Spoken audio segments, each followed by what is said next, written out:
Hello, everybody, and welcome to episode 2 of My Wife's Mad at Me podcast. I appreciate everybody hanging in there with me. I don't know if you listen to episode 1, either on YouTube or iTunes or Spotify, wherever you listen to podcasts. I appreciate it. So this is episode 2 here. I got special guest John Chapman, my good friend. Some call us best friends, but that's debatable. And, we talk about the Great Molasses Flood. We talk about some U.S. history, sex dolls. We talk about our wives, not in that order. But I think you guys are you're gonna enjoy this podcast. I hope you do. As always, reach out to me at Mad at Me Pod on all social platforms. Sorry, I've been talking for like 2 hours now, so I mumble mouth. But make sure you give me 5 stars on iTunes if you want, or thumbs up on YouTube, wherever you're at. I appreciate it. I appreciate the support, and let's just get into it. Yeah, cool. So what's up, man? Not much. Are we recording? Yeah. This is the podcast. Yeah. First, I want to talk to you really quick. There's not many people that I feel like has my number. For some reason, over the course of, I don't know, I've known you for 3 years, maybe 4 years, through the internet. We have like an internet relationship. I think you're the only person that actually wins everything against me all the fucking time. What do you mean? So first off, I mean, obviously life in general, yeah, that's clear. But fantasy football, okay, yeah, I get that. No, see, I don't get it. Okay, I'm gonna take people back a little bit. Okay, first time, we're in a fantasy football league together, and we go to the championship. Both of us have great teams, going to the Super Bowl, and I needed just one more catch from Juju Smith-Schuster. That's all I needed to win. And you got it. You got the catch. That's why. This is why I hate you, though, because I got the catch. A minute left. Got the catch. Got up. I won. It was over. He took 2 steps and fumbled the goddamn ball, and the fumble cost me points, and I lost. But what's beautiful is, and I think this is kind of, what encompasses life and the beauty that is what we have. You had those 2 to 3 steps of glory. Yeah. Like you were it. The mountaintop was there. Yeah. No, and then it was just taken away. And that's life. Ever since I think you came into my life just to teach me lessons, to teach me life lessons, because I've lied and cheated and stole, right, to win, and I was living life. I was living the good life, and then you come along and you take it all away from me. So not only that, okay, you take a fantasy championship away from me. That was very important at the time. Still is. It hurts. Okay. Then I got a million things, but then we start podcasting. Okay, you see on your background, You Sleep Fantasy 49ers Rush podcast right behind you. That's right. Okay, so I say, hey John, this is a good sponsor. Check them out. You might be able to get your show sponsored. So I talk to them. They throw me a couple bucks. I go, hey John, did you ever talk to them? Oh yeah, we signed on the 1-year exclusive deal and making all kinds of money now. Okay.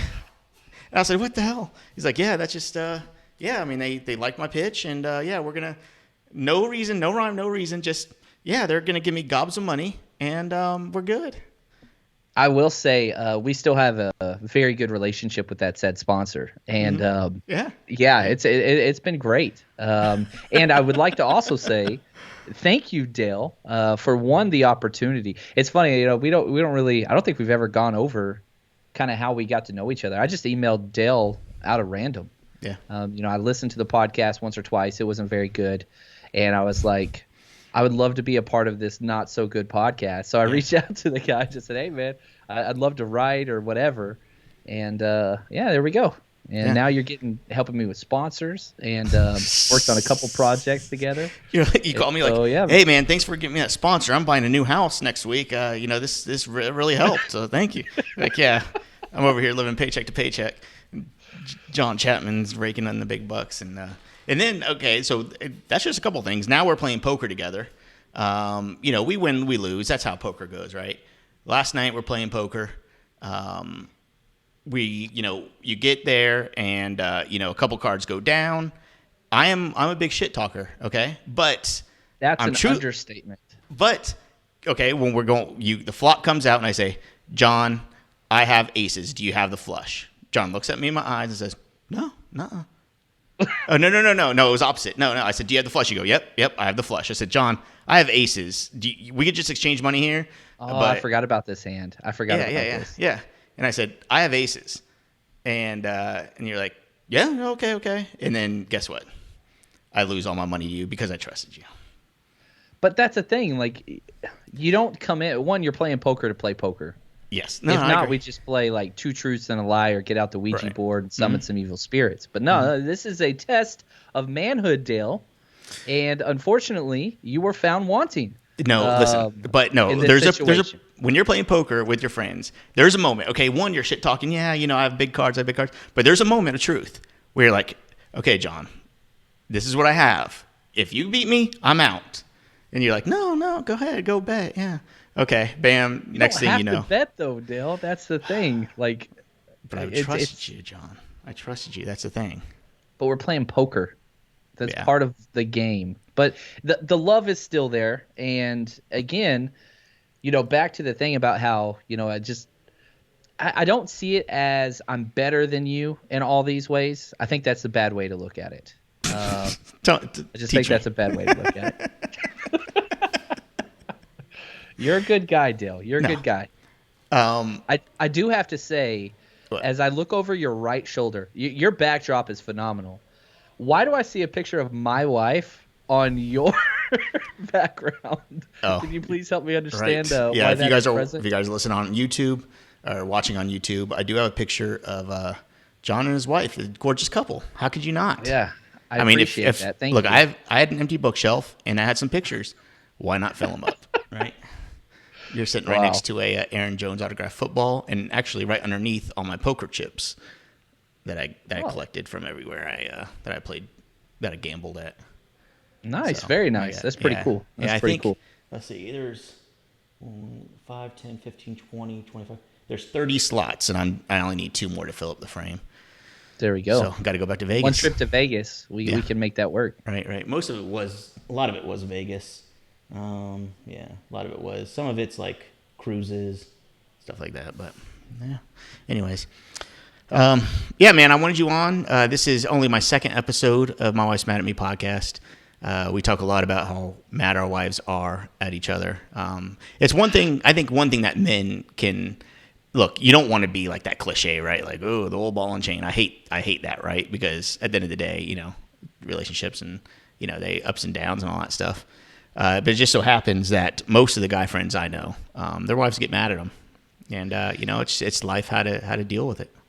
And I feel like we've been married, man. I think this is going to be our 15th anniversary. We've been married for a while. Yeah. And I remember getting to the point. It was like year 5 or 6 probably, and my wife got mad at me, and I remember just thinking, she's gonna get over it, and she's gonna get mad at me again. So. It's not that big a deal. Yeah, for young couples that just got in, just got into it, enjoy the goods, and your wife's gonna get mad at you, and then you just move on, right? And then you just kind of say, okay, I'll do better next time. Just like if you're playing sports as a kid, like your coach yelled at you, all right, coach, I'll make sure to run the route correctly next time, and then you move on. Yeah. And then you don't, and then you get yelled at again. But you're probably most likely, well, no, not most likely, because I think most marriages end in divorce, right? So most likely your wife's going to really get fed up with you. Probably, the chances are if you're married, chances are your wife's going to get fed up with you and divorce you sooner or later. That's right. It's year 7. You get through year 7, you usually do pretty good. Yeah, that seems to be the struggle year. It was for us. But man, life is so much easier now because if my wife gets mad, just ask a simple question. Can I do anything to help? She doesn't want your help. She's pissed at you. Then you just retreat into your corner, my little man cave I got going on here. Open up a beer, relax, and then she can be mad somewhere else. And that's it. She'll get over it. One thing, so 2 things. One, the name of the podcast, My Wife's Mad at Me. The number one, when I say, hey, I'm starting a solo podcast, My Wife's Mad at Me. The number one question, do you want to guess what it is? No. It's, does your wife know? Oh. It happens a lot. Like, seriously, I probably told maybe like 10 people, and all 10 people I've said, like, does Brooke know? I was like, yeah. Well, the funny thing is, like, I named it that because I thought it would be hilarious if she really got mad at me over the name of my new podcast, but she just rolled her eyes. And, yeah, and I would say that's pretty typical of your relationship with her. Mm-hmm. And that's just who you are. Yeah, like you're not going to change your behavior for anybody. No, you're just going to continue to be the guy I think that you are. Yeah, I mean, thanks, man. I love you. That's not what I said. I said I love your attitude towards how you handle things. Was not professing my love for you, but I mean, we're best friends. I mean, that's best friends love each other. I remember I knew Dale for like a couple weeks, and I think we were on a podcast with Burrito. It was us three, and somebody brought up something about birthdays, and Dale's just like, "Oh yeah, John was born September 14th," and I was just like, "What the hell?" He's got a little stalker vibe going on, but that's okay. It's welcomed. It's welcomed. Yeah, there you go. Shit, what was the other thing I was going to tell you before the name of the podcast? Oh yeah, no. Now my wife's starting to get mad at me because she doesn't want to manage the household, and so when I say, hey, like, what do you want me to cook for dinner? She'll be like, why does she have to tell me what to cook for dinner? Stuff like that. It drives me nuts because there is no right answer. There is never a right answer. It's like, hey, I'm going to, yeah. It's like, you want me to do the laundry or do the dishes, which, both need to be done. She's like, why do I have to manage and tell you? Why don't you just do it? I was like, okay. And I do the dishes. She's like, what the hell? Look at the laundry. It's piling up. No winning, man. No winning. But we love each other. So, like, once you realize that, though, like, I feel like you're in such a power position where it's like, no matter what you do, she's going to be frustrated. So then why not just do what you want? Oh, no, that's bad news. Why? Because she even gets more mad. I got to guess. There's levels. I get it. But, like, I don't know, man. You just got to you take care of your business, and then I don't know. There's more good times than bad overall. So I'm not this whole narrative of the podcast. It's going to get old, and I don't want to sound too cliche and like I hate my life, because it's not that. But right. It's just fun, and it's something that we can all kind of no, I love it. I love it. Yeah. So because we all go through it, and I mean, my wife was mad at me yesterday, and she's gonna be mad at me again today, and it's gonna happen, and that's okay. Yeah. There are a couple things that we could talk about today. I got a couple things on this rundown list. But for those who are joining us, maybe I'm lucky enough that when this episode comes out, you can plug it on your podcast, or 49ers Rush podcast, that some of your listeners, because I know you do have a loyal listener base, to get to see a side of John Chapman that they normally don't see. By the way, don't Google Johnny Chapman if you're looking for him.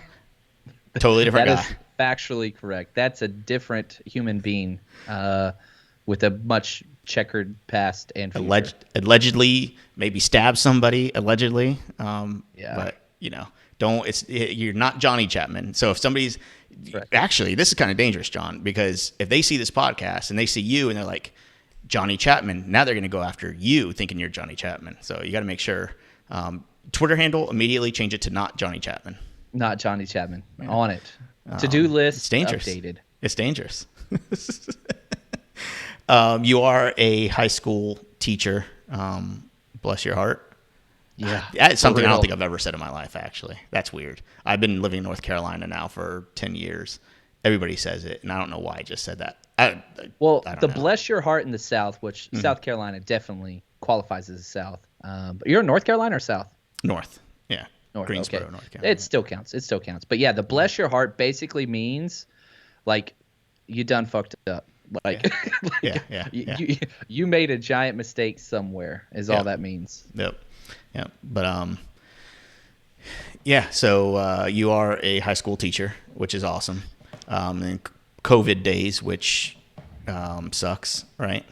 Oh, it's awful. I live in Los Angeles, so Pasadena, and it's all virtual this year, and so it just sucks. So whenever you're in class, all you see is just blank screens and foreheads, And here's what I relate to teaching virtually.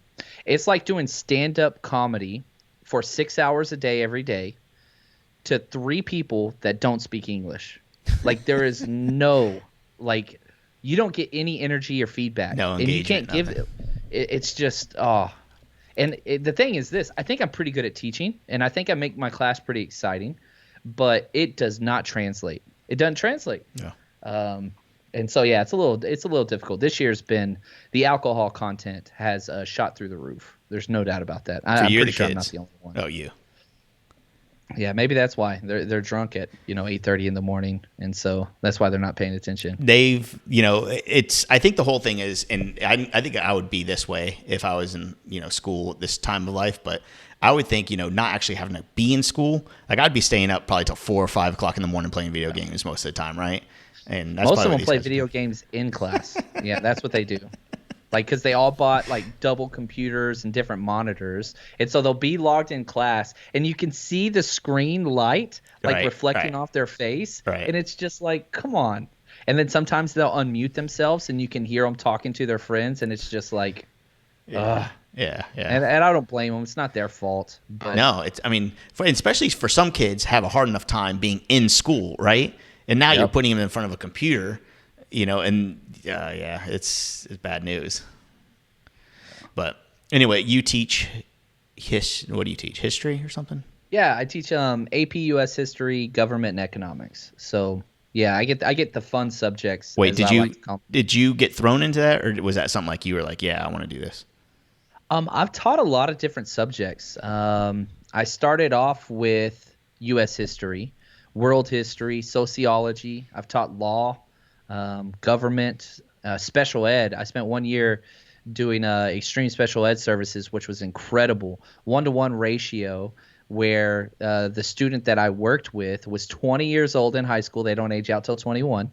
Okay. He was blind and self-mutilator. So he was bigger than I was, and he bit and headbutted everything. So he had a helmet on. He knocked me unconscious 3 times that year. It was incredible every day. I freaking loved it. I'd come home with like bleeding everywhere. It was awesome. That's crazy. It was a really cool job, man. I could have done it forever, but then I started coaching, and you couldn't do in Texas at the school I was at. You couldn't coach and be a special ed teacher because they needed you there the entire time. So you couldn't take off for athletics or whatever. So that's what shifted my what I was working on.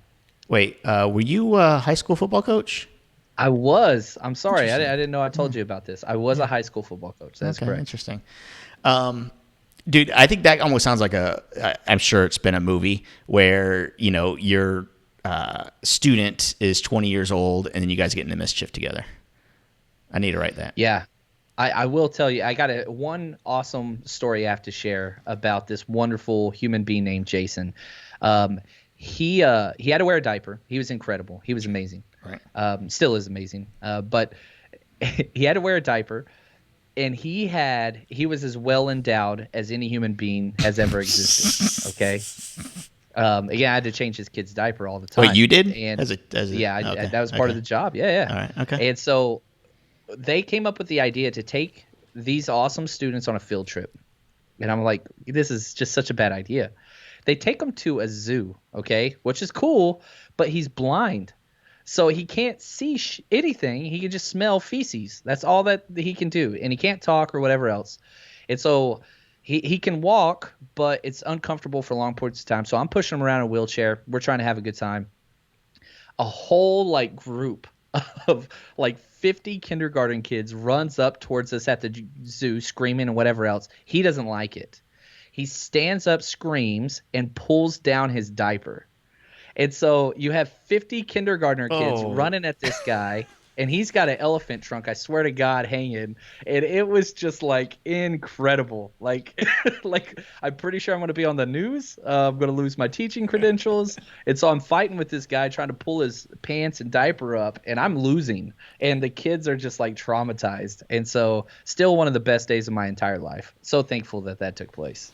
That's, that stuff like that gives you kind of different perspective in life almost, right? I mean, when we're talking about this and I'm laughing, it's not, laughing at any disability or anything. It's just the situation is just nuts, right? Like that's just like, I mean, things like that in life will like really like say like, okay, let me not complain, that gas is $2.30 a gallon right now, like. How much is gas where you're at?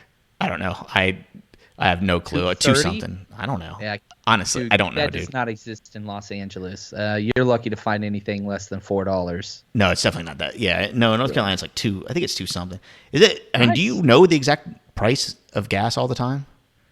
Not all the time, but moving around the United States, living in different parts, it's pretty interesting. From Texas, where I grew up, to California, the cultural, everything that's just so different. I mean, it's just so extreme. Living in both extremes has been. No, that's. I have never known.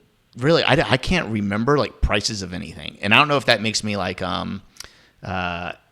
financially R-word, but and that's the name for it, right? All right. I don't know. I couldn't think of another word. I'm sorry. That's okay. You do you, man.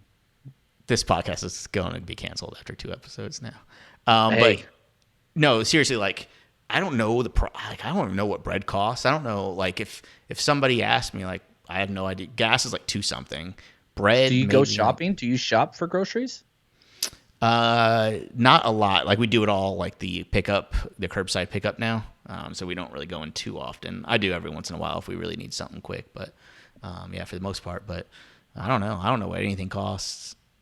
I don't know. It's an interesting practice because you start to realize, I try to take one of my kids with me when I do go grocery shopping, just because I think it's important, because my wife and I never go together. That's just the worst thing in the world. Again, my wife's mad at me. Go grocery shopping with your wife. I see people walking around with couples, and I'm like, y'all just got together. Like, y'all are dumb. Too many arguments, man. Too many. Yep. When me and my wife first moved in together, we were still in college. So, like, we weren't dead broke. We both had jobs, but, we were still living like college kids. And we went grocery shopping together, and I got a frozen lasagna that was like $18. It was like a family size frozen lasagna, and I put it in the bottom of the cart. And after we got back, she was loading it in the car. She's like, "What the hell is this?" I was like, "What? It's lasagna. It'll last us a couple of days." She got that was like this was like our first big fight at a grocery store. She was so pissed off. She's like, "This is so irresponsible. This is like a $20 lasagna. We could have gotten the ingredients for a quarter of that." And man, it was we were fighting in the parking lot. I was like, "Are you kidding me? It's lasagna. It's frozen. It's quick. Will last us days." And man, she was mad. But, yeah. So basically, you're Garfield in this situation, and I respect that. Yeah. I love lasagna. Who doesn't? Lasagna, it's delicious. It's the most it's probably the most filling of like all the basic Italian dishes, I think. Right? Like spaghetti, baked ziti, maybe, like stuff like that. But like lasagna, you can eat just like a little thing and you'll be fine. And that's probably my wife weight makes problem. a homemade lasagna every year for Christmas. Nice. And we eat that for a while, and it's straight fire. A little bit goes a long way. Okay, here's a question for you that not a lot of people think about. Do you eat Italian food, in particular lasagna or spaghetti, with milk? Is that a thing in your household? Nobody does? No. I don't know if that's an Italian thing or what, but I'm very pro milk, but no, that's never happened. Milk and lasagna go really well together.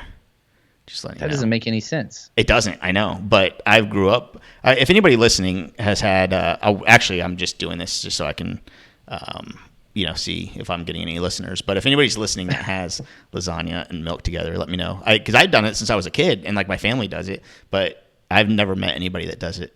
So maybe it's just like a weird. Wisconsin, I'm sure they do.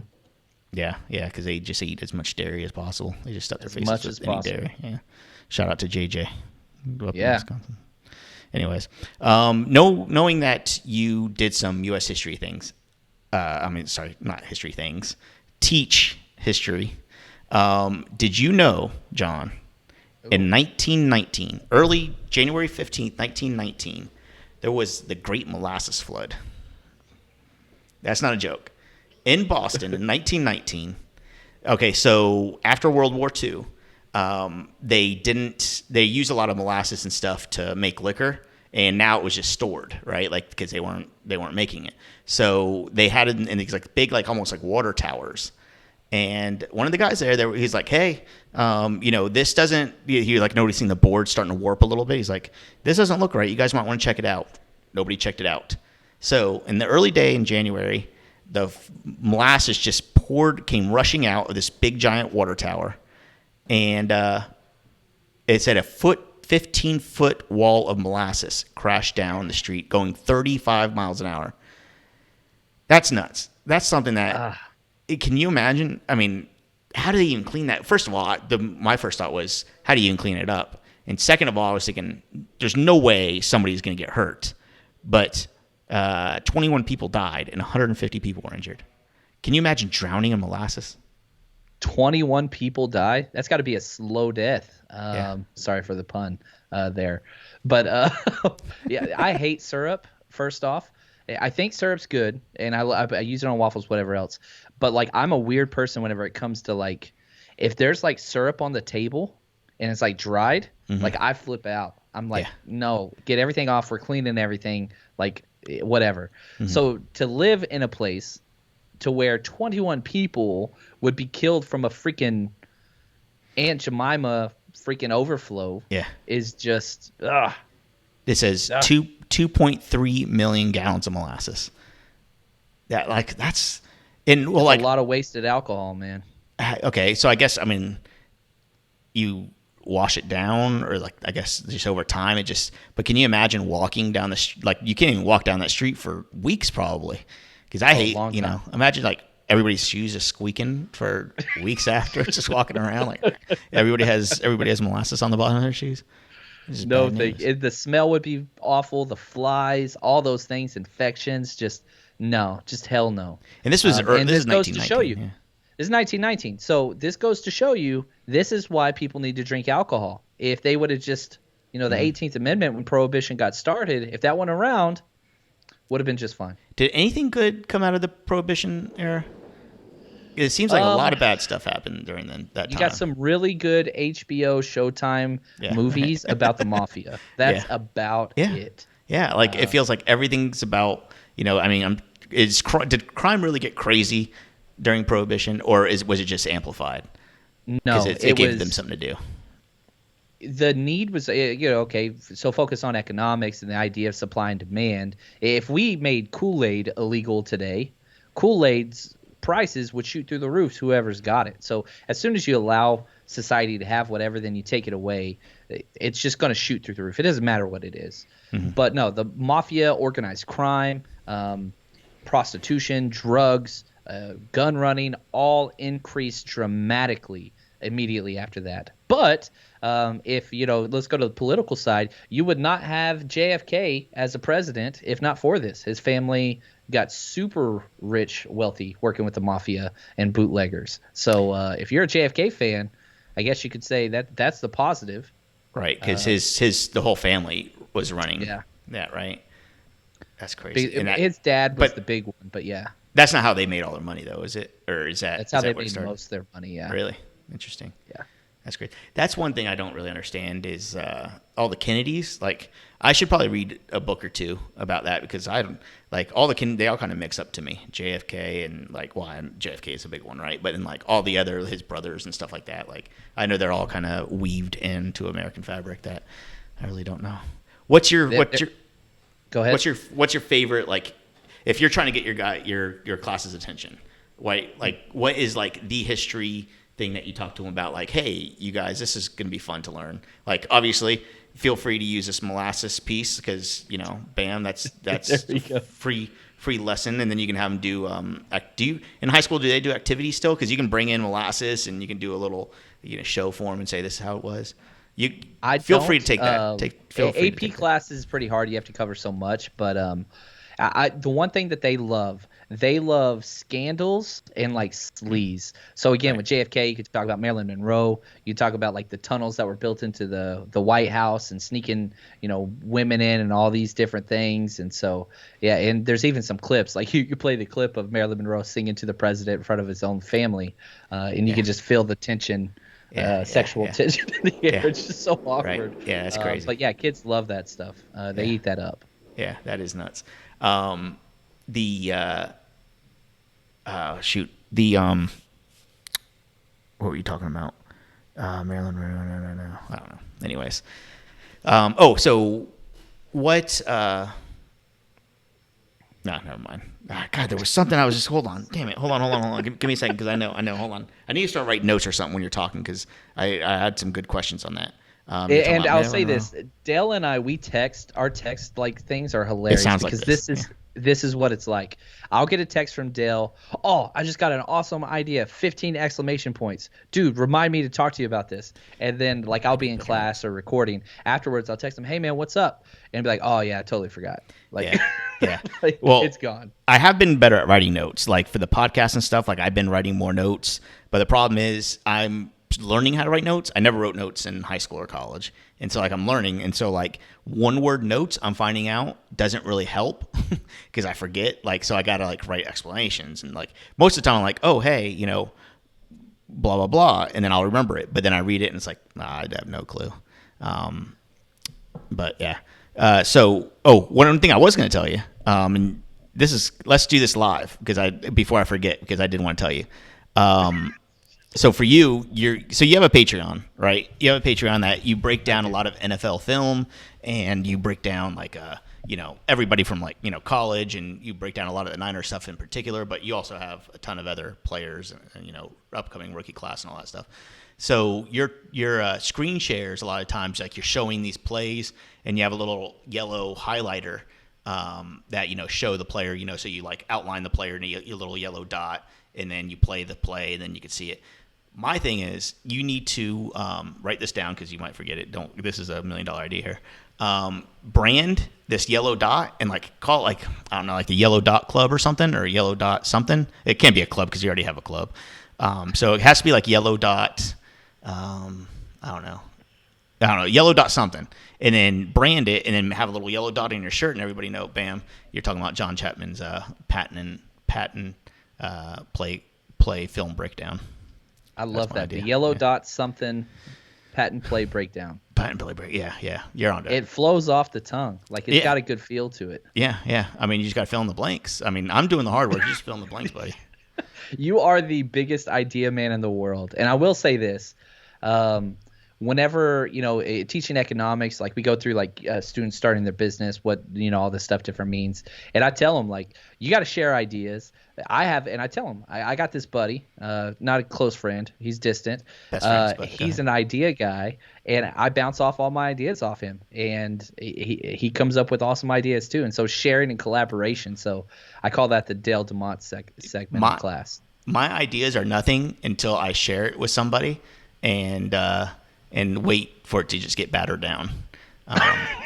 People just You do have some off the wall ideas, but I love it. I love it. Well, the thing is, I just keep asking until I get somebody that says like, "That's not bad," and I do it. So eventually, I'll get the answer that I need. So the other crazy thing. First, do you? A couple of things I want to ask you. Women's history. Do you teach? Do you stick to the curriculum, or do you? In particular, women's and Black history. Do you go into a lot of that? Is that part of the curriculum now? In high school? It is part of the curriculum. The previous administration tried to get a lot of those things removed, but no, that is a part of the curriculum, and I'm thankful. Again. AP College Board kind of sets the precedent for most of that stuff, but there's always you got your own leeway. You can cover that stuff, but yes, I highlight that dramatically in whatever I teach, whether that's government economics or U.S. history or sociology or law. Those things are important, very, very important. Actually, this is a great segue. It was totally on accident, but I got a women's history story really quick. Did you know that they couldn't submit credit applications at a bank until 1974? Like, you knew, there was oppression and blah, blah, blah, right? Like the women's suffrage movement and all that stuff. But 1974 was pretty recently that they couldn't even apply for, credit at a bank. That's nuts. Like, that wasn't that long ago. I mean, like, most people our age, they had, their moms are old enough to, not be able, like, that's crazy. That's nuts. And I think whenever you look at you step back and look at like the forest that is United States history, it's complex in so many ways, but there has been a familiar pattern where obviously the rich white male gets, every first whatever, whether it's voting or whatever. The African American male is next, and then the female usually follows a very distant third whenever you're looking at, even if you just look at voting, okay? Obviously, the Revolutionary War was fought, no taxation without representation. White men wanted the power to vote on taxes. They couldn't get it, so that's why they went to war. Yeah. The black African American man doesn't get that right until 1865. You're looking at the 14th, 15th Amendment. Now, for the female, again, the story you just told a while ago, in Boston, 1919, that's whenever they first passed women's suffrage. So you see the gap in all of those things. Almost 100 years to go from the white male to the black male, and then, another 70 years or so to go from the black male to the female's right to vote. And that's just one microcosm of that. But 100% you're correct. It's astounding whenever you look at it. Yeah, it's crazy. It says, anyways, it just goes into a little bit more of what we just talked about, but it's just crazy. The other part that I was going to tell you, going from women's history to, I guess some, I wouldn't really call it, I guess just racism. I'm going to alienate a lot of maybe potential listeners, but that's okay. You don't mind alienating some. Right. Not every listener is a good listener. This is it was kind of weird. Just recently, so a guy in Tampa, right? In Tampa, Florida, of course, it's going to be a big Florida red man. flag right there. Yeah, right. On the corner, if you guys are familiar with the Florida roads, corner of basically a sliver of land between where I-75 and I-4 meet. So that's like, just right outside kind of Orlando in between, or it's like basically in Tampa. Anyways, he bought a piece of land and said that he wanted to put a monument to honor American veterans. Okay. A couple months go by, and he erects a giant flagpole and flies a Confederate flag as a rule. I'm trying to get the exact word that he said. A memorial to American veterans. And he said, I quote, "I tricked them," he said. "If they had done any research, they would have known who I was." So probably if he was up front, they probably wouldn't have let him do it. But whose fault is it? Is that? Oh, and I got a good ending to the story here. But whose fault is that? Technically, okay, like veterans, you could say what you want, you could turn that around. He raised $250,000 in donations to get this giant thing, 30 by 50 foot, which at the time this was written, it was like the second largest Confederate flag in America. So a couple things. Again, the legality of all these things is going to be in the verbiage of what he raised money for. If he said it was for veterans, he didn't say it was for veterans of this country, which, again, Confederate flag, those people fought against the United States. Right. Definitely not, veterans of this country. But this story is interesting to me because I grew up in the South, very racist upbringing, extremely racist. So just to put this into perspective, my brother has the Confederate flag tattooed on his neck. So that's my childhood upbringing. Sure. So you didn't get matching tattoos? You didn't say, "Hey, bro, let's go get some matching tattoos. I got a good idea." Again, sticking with, one brother has the Confederate flag on his neck. My other brother, who's no longer with us, had white trash in flame letters tattooed across his back. That's my family history. You got to have the pride and the heritage, I guess, is what they would say. But whatever. And then you have me, who moves across the family, very socially, politically active. And, wife has been arrested on live TV for protesting, children in, cages and whatever else. Right. And so it is interesting. But you look at this story, it has to take place in the South. It always does. Florida is the South of the South. And I don't know whose fault it is.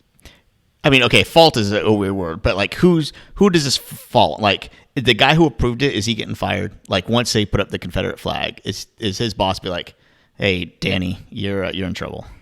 You're done." Yeah, I think so. I think probably got a promotion if it's in Tampa. To be honest with you, that's true. I don't think hell anybody. Yeah. Yeah, that's right. The Turkish.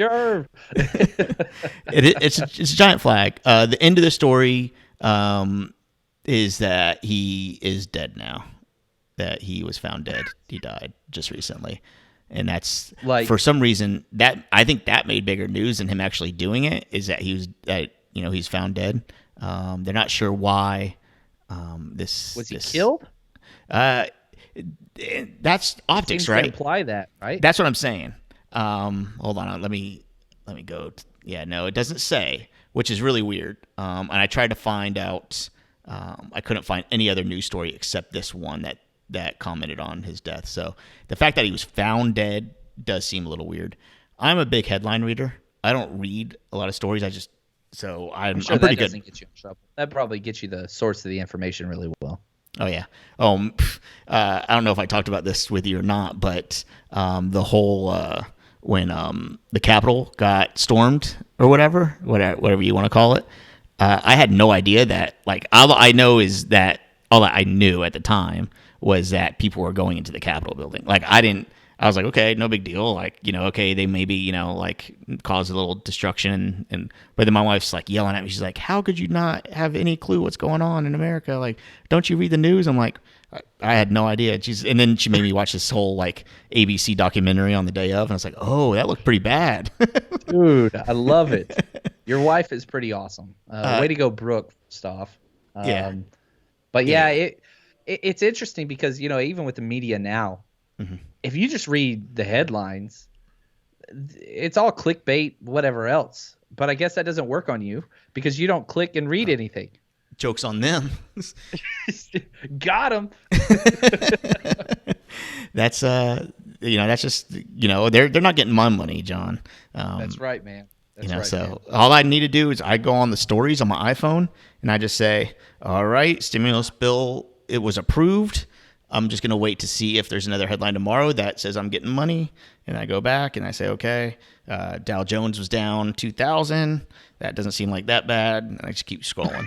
I don't read the news according to Dell. Let me give you an idea. Yeah, let's do the weekend roundup with Dale DeMont going through headlines. There you go. I mean, I can guess. I mean, I don't. That's the thing. Like, okay, top stories: Democrats backpedal on raising minimum wage COVID-19 bill, but hopes for a hike are still alive. Okay, we're probably going to raise minimum wage. Whether that's good or bad, that's up to you to decide. I don't know. I know there's a lot of different stuff. Go through. Biden admin will allow families separated under Trump to reunite in U.S. Sounds good. Okay. White House rebuffs pressure to punish Saudi crown prince over Khashoggi murder. I'm not laughing at the murder. I'm not laughing at the murder. I mean, White House rebuff. I don't know, what does rebuff mean? I don't know, but it seems like this is a good deal. It means that we're gonna do something to bad people. So, and that's how I read the news. And then bam, look, go. I just got a whole day's worth of news. Now, if me and you are talking, I don't think you did just get a whole day's worth of news, by the way. No, you did not get that. If me and you are talking on a podcast and you'd be like, "Oh, did you hear about the Biden's trying to reunite families?" Like, yeah, I heard that. That's great. And then we move on. And then see how that works? That's the equivalent of eating nothing but like donuts and cake and chips and all those things. And then when the doctor asks you, man, like, dude, what's your diet like? And, oh, yeah, I shop for some vegetables. Yeah. but you don't ever buy them or eat them. Yeah, it doesn't count. It doesn't count. My wife tells me I have toxic positivity. Yeah, I don't know. She's a big researcher. She has her PhD in education something. But you didn't click on that headline either, huh?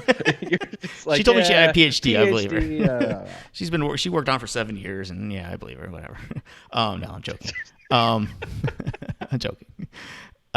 Anyways, she researches a lot, and she said you got to talk to your therapist and tell her that you have toxic positivity, which I did. No big deal.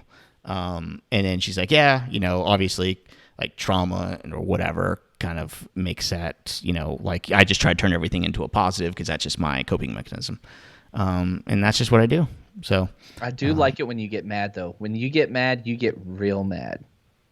Yeah. I mean, I think I get kind of obsessive, right? Like when I'm not like rage. Like when somebody beats you in poker or fantasy football. Like when they lie to me. Something like that. When my best friend lies to me right to my face. Best friend. I do like how, I'm learning some things about our relationship in this, Dale. This is good. Anyways, so I went and got I got an X-ray on my bones because my knees have been like killing me since I was like a teenager. Like I have definitely issues with my knees. So I went and got an X-ray, and the lady was like, "Your bones are great." She goes, "I don't see anything wrong. You have perfect separation between your joints." I did like a weight-bearing X-ray and all that stuff. She's like, "No, everything's looking good. You can get an MRI, and if you want to for peace of mind, but everything looks good." Told my wife, I was like, "I'm built like an athlete." She said, "No problems." They didn't say that. If you were just looking at my bowler, a professional bowler. If you just look at my bones, nothing else, just my bones, it's pretty similar to an athlete. That's what I'm saying. There you go. So, but those words were never said to you, correct? Not directly. It was implied. And you probably didn't read the report that she gave you, just the top part. So I just, after she said everything was fine, I just kind of zoned out. I wasn't listening to anything else. That's pretty good. That's pretty good. Okay, well, speaking of athletes, John, there's a bodybuilder. Okay, I don't know if you heard about this, but this was a while ago, and this kind of made news. And it's kind of hard to tell if it's like real. Like I feel like this is something I would do. Like no, okay, let me backtrack. This is not something I would do. But it's the kind of story that this is. This guy told a story, and now he's like double downing. Okay, he's double downed on the story. He's a pretty big bodybuilder. It looks like he's a pretty good athlete bodybuilder. He had a sex doll, I guess you would call it a sex doll. Pretty lifelike. I mean, I'm sure it was a pretty high priced doll. Okay, he wanted to marry her, which got headlines. And he was going to, and then COVID happened, and then she broke. I'm not sure how she broke. Huh. Yeah.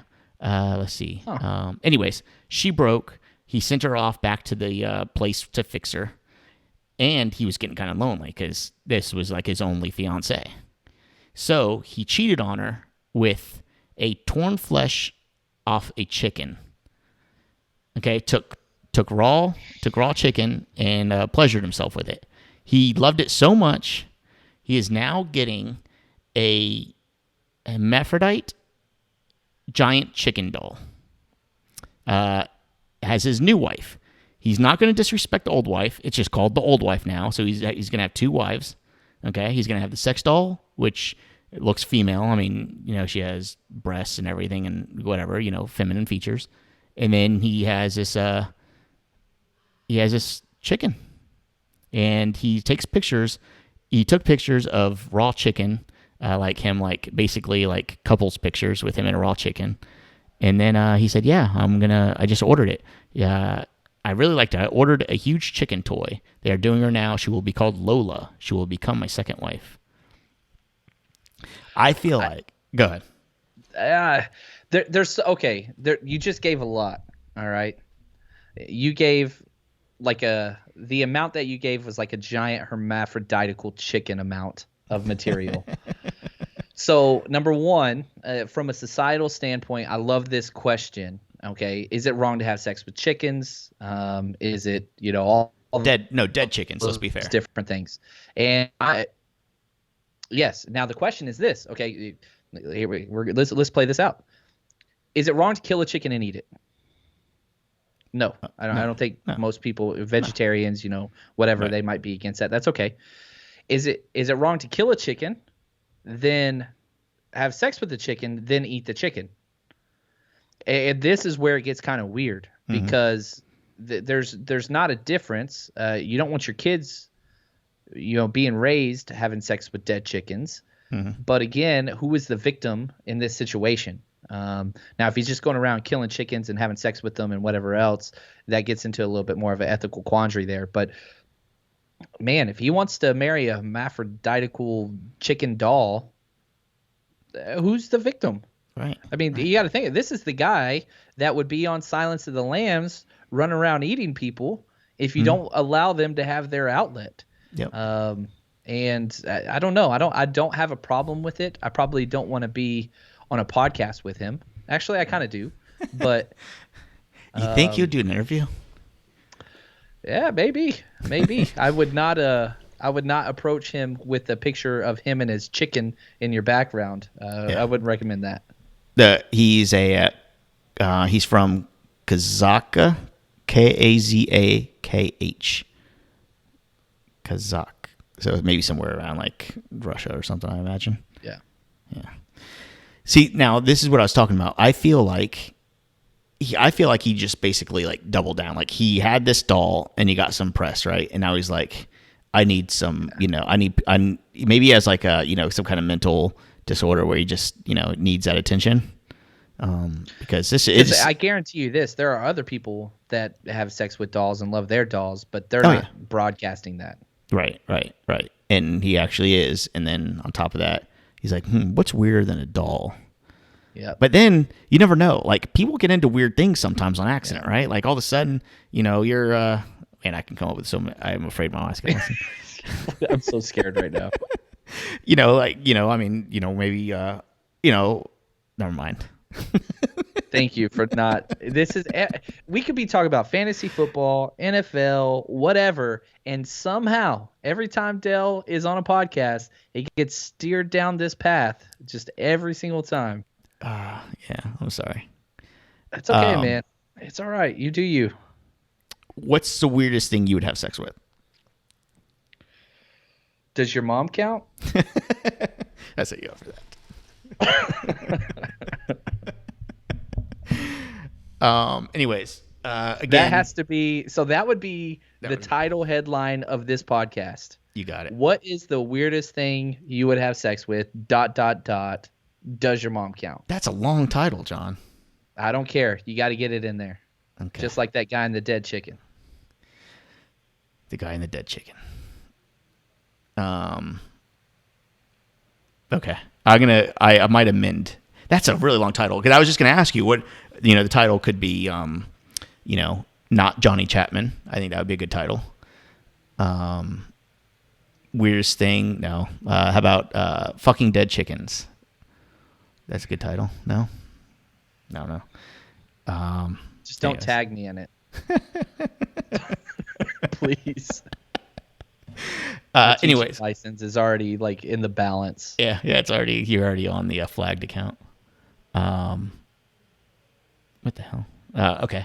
Anyways, John, make sure everybody's following John at JL_Chapman on Twitter.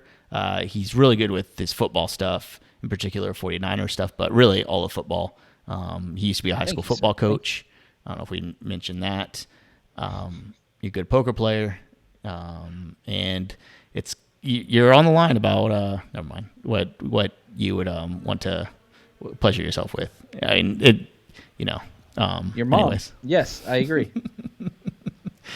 And where else can we find you? You're on. Oh, make sure you check out his YouTube stuff. Same thing. Yeah, just type in John Chapman. It should pull up. Not Johnny Chapman. John Chapman on YouTube or podcasting. You should be able to find us there. That's a place. But I'll say this, Dale. I love what you put out there, man. So the more you record, and I don't care if you want to talk about dead chickens or whatever. I think the world's a better place the more you talk. Thanks, man. You too. All right, guys, again, appreciate you listening. Follow this podcast at Mad at Me Pod everywhere, YouTube, Instagram, Twitter, Facebook, Mad at Me Pod. John, thanks again, buddy. I'll talk to you soon. Yes, sir. That was fun.